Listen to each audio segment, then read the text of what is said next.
Olá, sobrevivencialista, eu sou o Júlio Lobo e muito bem-vindo a mais um episódio aqui do nosso quadro Preparado, dentro do nosso desafio de Casas Sobrevivencialistas. Se você não sabe do que eu estou falando, os links estão na descrição e nos cards aqui em cima, e para aqueles que já estão seguindo e ansiosos para continuar, vamos lá!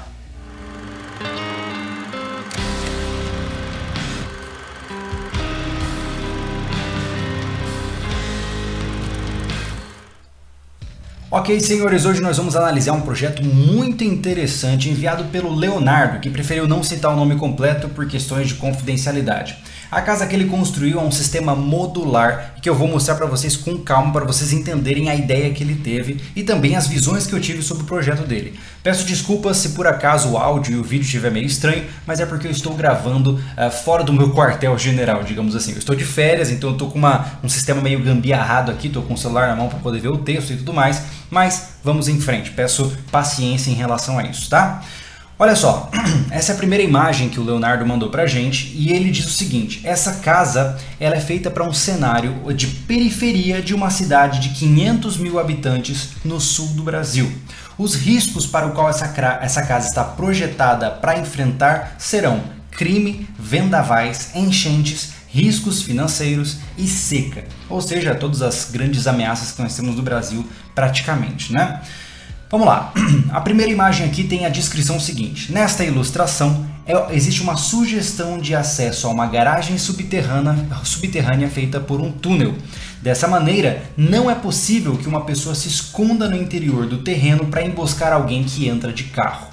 Legal ele dizer isso, até porque geralmente o que acontece, eu já vi casos como esses, onde os assaltantes pulam dentro da casa, ficam escondidos dentro do quintal e na hora que o indivíduo entra com o veículo, ele rende o ocupante do carro e aí então tem uma família toda como refém, né?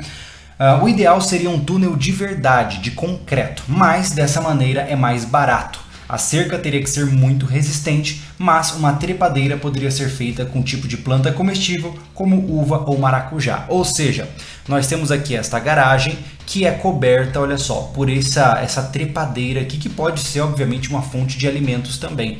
Você pode colocar qualquer planta aí que tenha umas raízes bem fortes, porque o cara não vai conseguir entrar no meio do mato, né? Além disso, a gente tem que ver aqui que o terreno é em desnível, tá vendo? Ó, esse é o nível da rua e nós temos uma subida bem grande para começar a chegar no nível do solo, o que é bem interessante, tá? Mas eu vou continuar toda a descrição e depois eu vou para minha análise.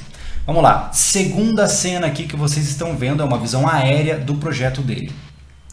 Ele disse o seguinte: a entrada da garagem vai direto para uma porta reforçada, que é esta daqui. A ideia é que no andar mais alto ao subsolo houvesse uma cápsula segura, com janelas, portas e paredes reforçadas. Nesta cápsula estariam todos os quartos, pelo menos um banheiro e o armazém. Salas, escritórios, cozinha, lavanderia seriam todos fora dessa cápsula. Isso para economizar dinheiro em edificação reforçada. Esse armazém, que é essa região aqui, como ilustrado, está numa camada ainda mais interna, pois o acesso seria através de duas portas reforçadas. Esse armazém também serviria de cofre e safe room. O elevador de carga, que fica aqui nesse bloco, seria feito para facilitar o transporte de suprimentos até os andares superiores e poderia ser tanto manual como elétrico, sendo que o elétrico custa quase R$25 mil. Bom, essa é a segunda forma aqui, nossa segunda imagem. Vamos agora para a última imagem do projeto, mostrar o que ele pensou e depois a gente volta para analisar. Aqui está a parte superior, olha só, a disposição do restante do terreno. Obviamente, todo o perímetro seria murado, árvores e hortas ao fundo, separados do resto do terreno por uma cerca. Junto à cerca, criação de animais como galinhas. O objetivo da cerca e do galinheiro é impedir que um bandido escondido atrás das árvores consiga acessar a casa de forma rápida e silenciosa. Canil para a guarda do terreno. Ao redor da casa, 2 fossos para a criação de peixes, que além de produzir alimentos, direcionam o bandido a áreas que podem ser mais vigiadas. Essa é a descrição que o Leonardo mandou pra gente. Agora vamos começar a nossa análise desse projeto. Bom, pessoal, vamos começar do começo então, como a gente fez no projeto passado. Eu vou começar citando os pontos positivos que eu achei bem interessantes nesse projeto. O primeiro grande ponto positivo que eu gostei demais é que é um sistema modular. O primeiro ponto positivo é que essa casa ela é modular. Por quê? Você pode observar que ele não fez a casa aqui. ele só fez a parte inferior, ou seja, toda essa região superior pode ser a base de construção, ou seja, a plataforma ali, a sapata de construção da casa que você quiser. Você pode fazer aqui em cima a casa que você mais gostar, mais bonita, mais feia, e ainda assim você na parte inferior está com todo o processo de preparação já estruturado. Então, muito legal isso. É como eu falei, é um projeto coringa que pode ser aplicado aí para qualquer um, porque a casa você constrói como quiser, você já tem a base sobrevivencialista abaixo dela, né? Vale lembrar que ele salientou aqui, só que ele não colocou no projeto, que aqui em cima ele teria aquele núcleo, aquela cápsula resistente. Mas como ele não colocou aqui visualmente, não vamos referenciar isso, tá? Segundo ponto positivo que eu gostei muito, deixa eu passar a imagem aqui, é a captação de água. Olha só, ele colocou 2 tanques gigantescos de captação de água aqui, que com certeza 2 reservatórios como esses seriam capazes de alimentar uma família, hidratar e, enfim, ser utilizado aí de diversas formas para cuidar de uma família em termos de água, numa situação de seca ou escassez de água de maneira geral. Essa água aqui com certeza precisaria de reservatórios adequados. Ele não falou ainda, não falou no projeto, né, obviamente, como a água chegaria até os reservatórios, mas é de se imaginar que um simples sistema de cisterna, na verdade um sistema de calhas no topo do telhado já resolveria a alimentação de água para esses reservatórios. Então, segundo ponto positivo, grande captação de água. Terceiro ponto, portas resistentes e em pontos estratégicos, o que não aumenta o custo da produção. Ele quis fazer algo que fosse semelhante a um bunker, que oferecesse segurança, que desse capacidade de resistência a situações de violência, mas ele não se esqueceu da questão financeira. Então você pode ver que ele só colocou portas resistentes em 2 aspectos. No primeiro, onde obviamente a pessoa pode ter acesso se ela entrar na garagem, tem uma porta resistente aqui.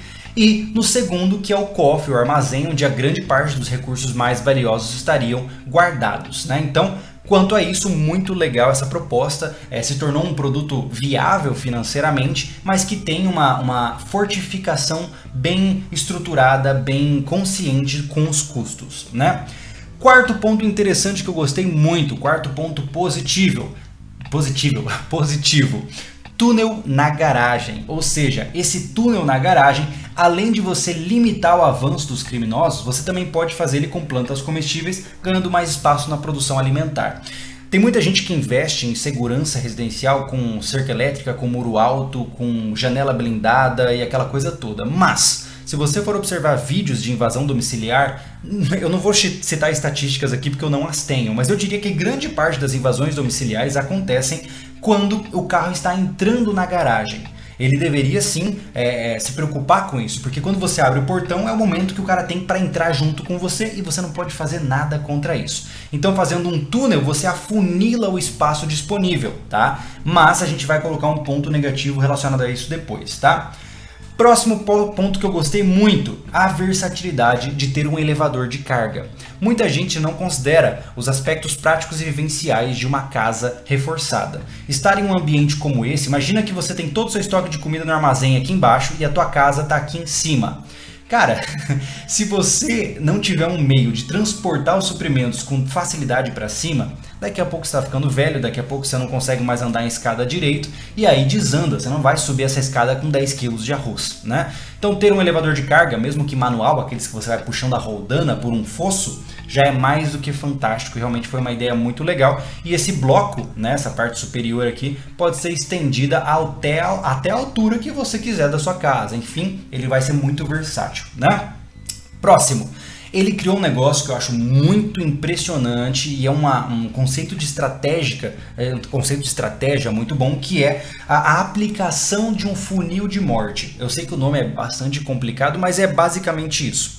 Você pode observar aqui que nós temos um declive que desencoraja qualquer conflito vindo da rua para cima, porque se você está no terreno superior, você tem a vantagem tática, né? Se o cara vier por trás, olha só, imagina que o cara pulou esse muro aqui e conseguiu entrar aqui.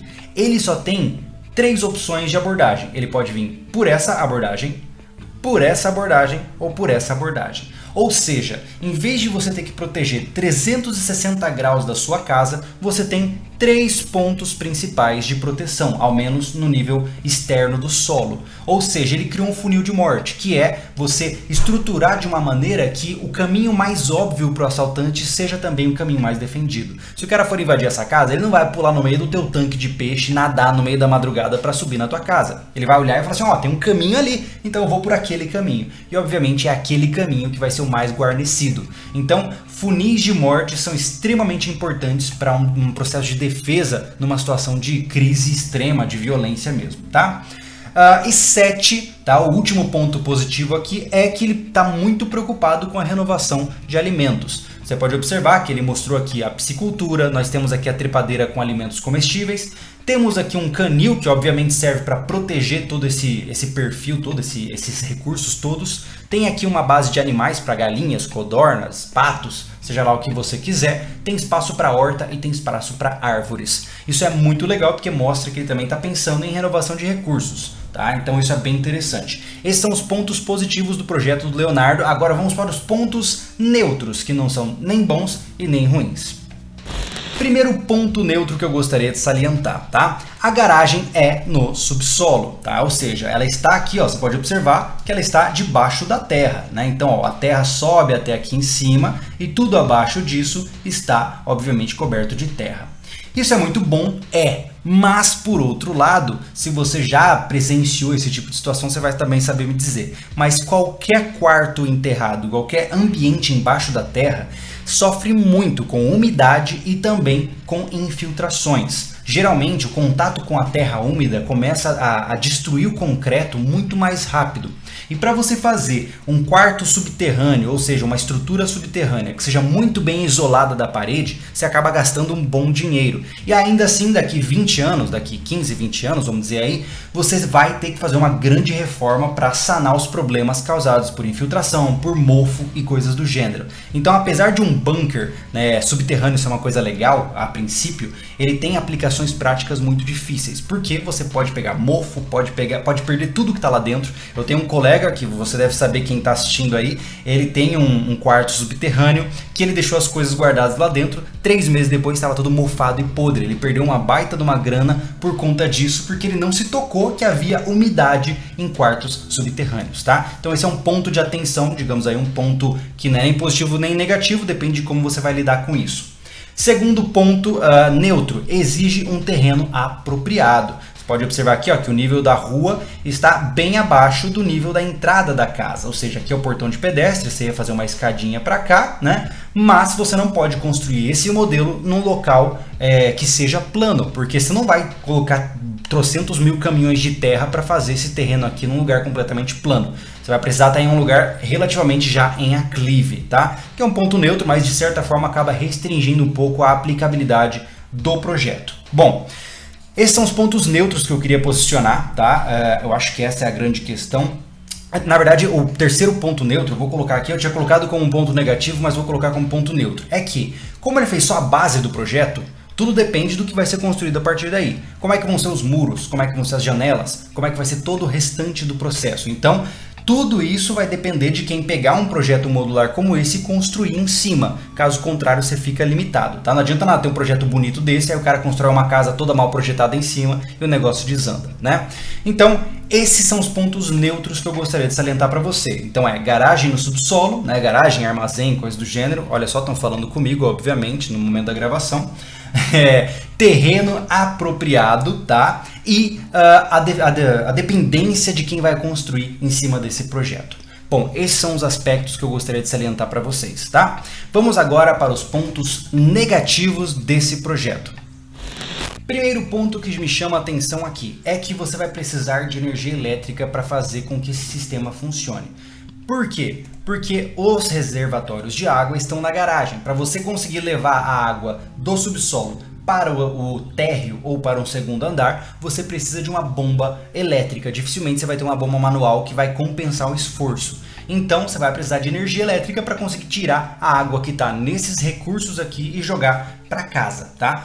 Como ele não citou nada aqui de produção fotovoltaica, ou seja, produção de energia com painéis solares, eu vou colocar isso como um ponto negativo, porque essa casa, apesar de se importar muito com a parte de produção de alimentos, não abordou a parte energética, tá? Então, óbvio que pode ser colocado, mas como não está descrito, eu não vou me basear, né? Não vou assumir que está pensado também, tá?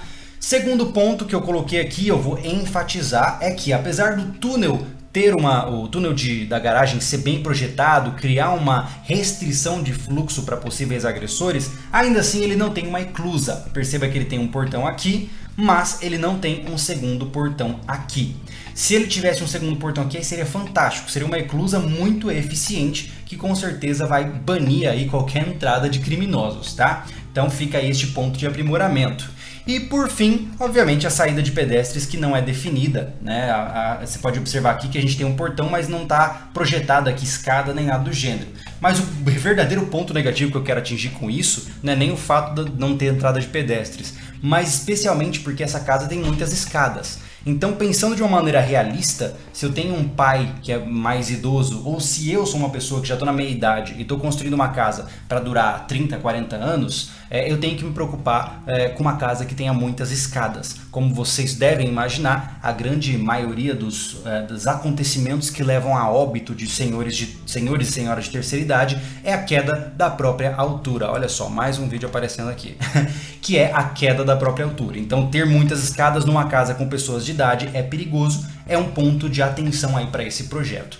Mas eu acho que é isso, eu acho que eu falei mais do que eu deveria, eu espero que vocês tenham gostado. Me desculpem aí os percalços de qualidade, de interrupções, mas eu tô no perrengue hoje aqui e eu espero que você tenha gostado. Nós temos um monte de projetos para avaliar ainda, eu só não tô avaliando porque, como eu te disse, eu não tô numa situação muito ideal aqui para gravar esses vídeos para vocês, mas fiquem tranquilos que essa série vai continuar. Vocês gostaram tanto dela que eu não vou colocar um fim para ela. Enquanto a gente receber projeto, eu vou ir avaliando.